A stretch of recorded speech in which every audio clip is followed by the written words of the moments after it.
Welcome to session 5. Take a moment and reflect on how far you have come. We are about 4 or 5 weeks into this. Um, we've come a long way. It's been quite the journey already. Um, Along the way, we're taking these small little steps that may not at the time feel like huge achievements, but if you reflect back and think about what you have accomplished, what you've learned, it's been a lot and it's really, really good. Um, so take some time to think about that. I'm going to share my screen because I got a little PowerPoint for us to go through. Um, Session 5, overcoming self-sabotage in your wellness journey. So what does that look like?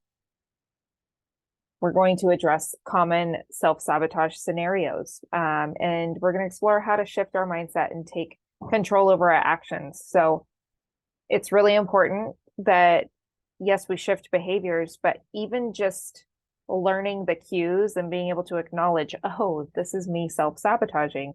It's you building that mind and body connection. It's you becoming more self-aware, being able to identify, hey, this is the behavior that I'm doing, recognizing the pattern, and then understanding how to shift it so that we can move away from that. So a couple of scenarios. Something else always seems more important. This might look like, no, I have to do the dishes. I don't have time to meditate. I don't have time to go to the gym because I have to, clean the house or, anything. Sky is the limit. Something else always seems more important than putting yourself first. I can't take a long bath because I need to do laundry. I mean, I'm just listing mundane sort of tasks, but we definitely use these things as excuses, right? Desiring acceptance, being kind of a people pleaser. I've been good. I deserve a little extra break. Um, all these things could very much be true, but if you're not filling up your cup, right? If you're not taking care of yourself first, then you're not going to be able to deliver fully into these other tasks. That's when we start to build resentment. That's when we start to feel unloved because we're putting ourselves to the side. And the most important thing to wanting to feel that love and feel fulfilled with love is to love yourself. So if you're not loving yourself, right? Okay, so choose the scenario that applies most to you and just keep it in the forefront of your mind as we go through these slides. So something else always seems more important. Recognize when other priorities take over. Recognize what you're setting aside in order to avoid doing whatever it is that you want to do or know you should do. I should keep working. I need to make dinner. It's raining. Those could all be, pretty logical and acceptable excuses for not going to the gym or for not resting and meditating. But it's really important that we're making sure that we are honoring our goals, honoring our mission, and shift the mindset. Make your goals a priority. So, okay, maybe there isn't enough time to go to the gym. Maybe you do some calisthenics in the living room instead, right? Maybe you kind of find a way to find that balance and make both of the things work. Both things are a priority. Obviously, if you are the person who makes dinner in the household and the family is hungry, then you can't just not make dinner. I understand that. We don't want to supplement by just being like, oh yeah, get takeout. We know that takeout is going to be not as healthy as a home cooked meal for many reasons. And so we want to honor both priorities, just making sure that you're still understanding the importance of putting yourself first, right? There's a great handout in your workbook, the about sabotage handout. And so that's really a really useful tool to check out. Desiring acceptance, identifying moments you do things to avoid disappointing others, right? So feeling pressured to eat food you don't want to. Oh my gosh, this is such a big one, right? Especially around the holidays. Like, oh, you're not going to eat pie. Oh, you're on that diet. And there's lots of criticism when, okay, so this just thought just came to me. No one will ever, or let's see, people who are doing less, no, you will never be criticized by someone doing more than you. Okay. So criticism usually comes from people who they're projecting their own insecurities onto you and they're saying, oh, you're doing that, or oh, you quit drinking, or oh, you're going to the gym, and they're kind of teasing about it and being critical. It's usually coming from a place of their own insecurities that they're projecting onto you. And so, if you can kind of keep that cue in your head, like if someone is giving you a hard time about not fitting in with the crowd, just know like it's them, it's not you. So that can be really hard to get through. I know I used to be a drinker and I used to be kind of like the life of the party. Like I would go and we would drink and have fun and laugh and say inappropriate things and what have you. When I quit drinking, I lost a lot of friends and I didn't really expect that to happen because I made a choice to quit drinking just because I didn't want to do it anymore. I thought, well, I'm fine with being around alcohol. I don't have a problem being around my friends who are drinking. Like I literally did not see it coming where I would stop getting invited to things. Excuse me real quick. I'm going to handle that if I can figure this out. But maybe they stopped. I'm so sorry.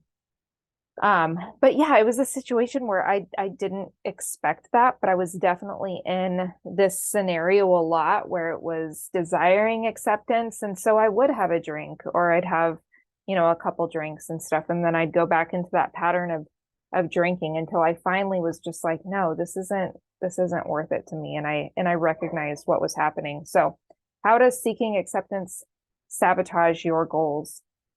For me, that's how it did it. I kept continuing to drink when I wanted to stop. And then I finally stopped. And yes, I lost a lot of friends, but were they friends if that's what was holding us together? I don't know. So again, read the About Sabotage handout.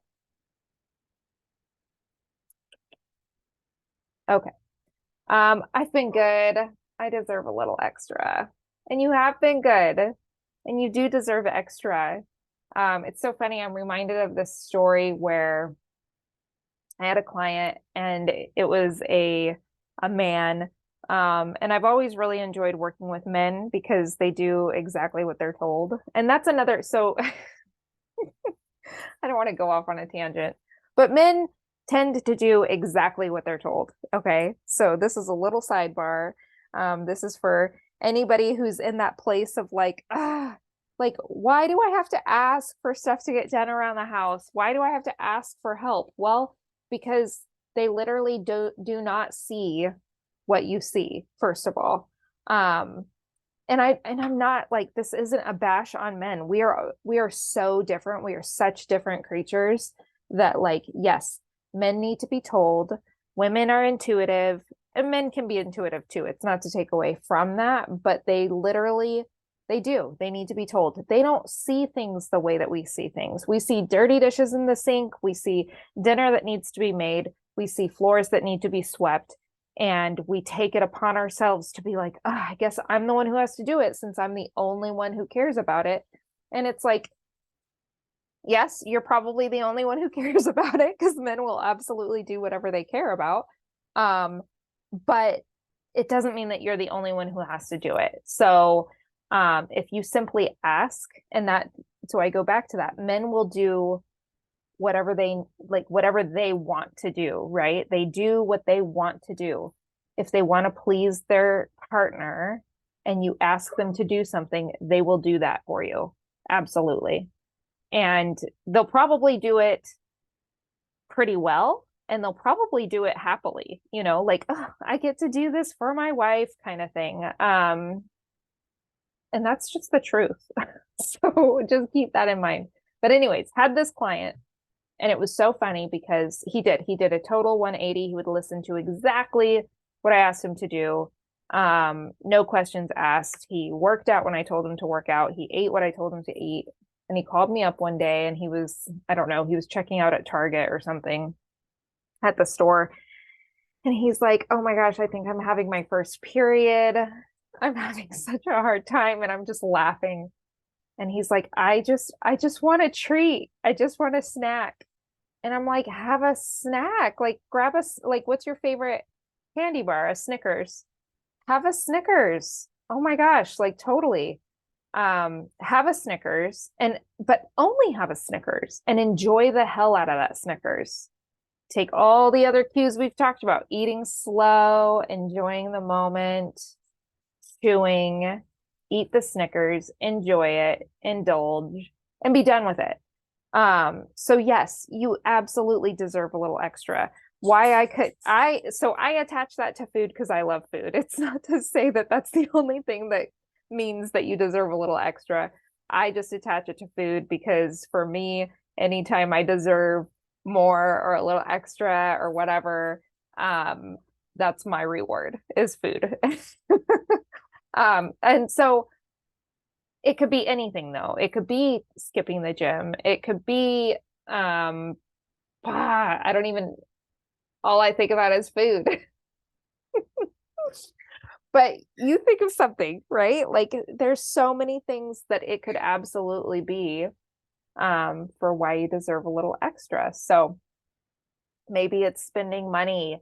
Maybe it's like, oh, I deserve to go shopping and I deserve to, I don't know, buy all these clothes and stuff. And while that may be true, like, is it in alignment with your goals? And can we find some balance there, right? So why do we reward ourselves in ways that sabotage our goals? Okay. So how does that show up for you?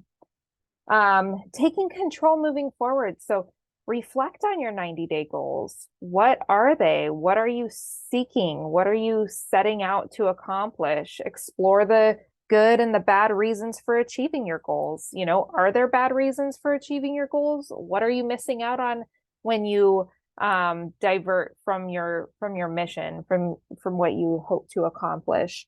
What is gonna, like, what's the worst part about your goals? Is there anything bad that's gonna happen from accomplishing those?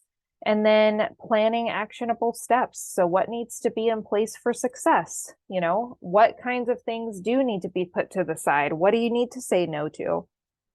And then we want to go into the mirror exercise. So the mirror exercise is really special. Of course, all of this revolves around self-love and taking care of ourselves. And the mirror exercise is a really great practice that has really helped a lot of people be able to discover that feeling of self-love. And so the mirror exercise is literally looking yourself in the face in the mirror and telling yourself, I love you. I love you. I love you. And continuing it. I love you. I love you so much. I love your personality. I love your kindness and your generosity towards others. Just love you. And you just continue on with that until you believe it. So you go on and on and on about all the wonderful things about you. What would other people say about you? What would other people describe you as for your good points, right? For the things that they care about you. It's so special. And of course we want to hear it from others. Like we want others to praise us. We want that affirmation that we are meaningful to someone else, but we got to be meaningful to ourselves too. There's something to be said about when you have that confidence, when you have that self-love and you walk into a room just fully knowing like I am worthy, you light it up. You light that room up. It's noticeable and people are attracted to that. So you get it back. Why on earth would you get more of something that you don't even have in the first place? It's kind of like, it's like money. If you complain about not having money, if you complain about lack, if you complain about the horrible world and, you know, all the evil and stuff, like that's all you're ever going to see. So we want to shift that. We want to change our mindset to be in the positive and be able to see the good things, the beautiful blue skies, the, you know, money that comes to us just frequently for no reason, the positive people that influence us around us. Like we want to recognize all of those good things because that's what keeps drawing it in. That's what brings it back. Joy and love and forgiveness and gratitude. Those are all the things that we need more of so that we continue to draw in more of it. So I hope that that was helpful. Do your exercises. The, what is it called? The meditation, the mental rehearsal. I'm so sorry. It's been quite the day. The mental rehearsal and the mirror exercise, looking into your eyes and telling yourself, I love you. I love you so much until you believe it. Okay. So awesome progress. I can't wait to see you in our Zoom and hear all about how your week has been and the progress that you've made. Have a good one. I'll talk to you soon.